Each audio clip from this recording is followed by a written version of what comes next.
علامه امینی گفتن که آقا میگویند که عمر خدمت کرده و عمر صدها هزار نفر میلیون ها نفر رو مسلمان کرده.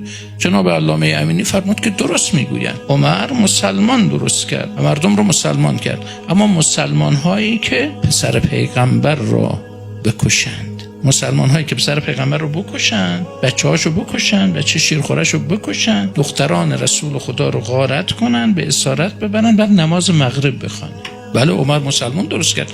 اونایی که توی عاشورا امام حسین کشتن مسلمان هایی بودن که جناب عمر ابن خطاب اینها رو مسلمان کرده بودن. مسلمانی که میتواند دختر پیغمبر رو غارت کند، میتواند فرزندان پیغمبر رو بکشد، میتواند آب بر فرزندان یتیم یا آب بر مهمان ببندد، بعد مسلمان هم باشد نمازم بخواند. مسلمانی که میتواند پسر پیغمبر رو بکشد، سرش رو به نیزه بزند، بر بدن او با اسب بتازاند، بعد کشته های خودش رو کفن بکند، نماز بخواند، دفن بکند، جسد پسر پیغمبر رو بریزه تو بیابون بره. پس تفاوت ما با اهل سنت چیه؟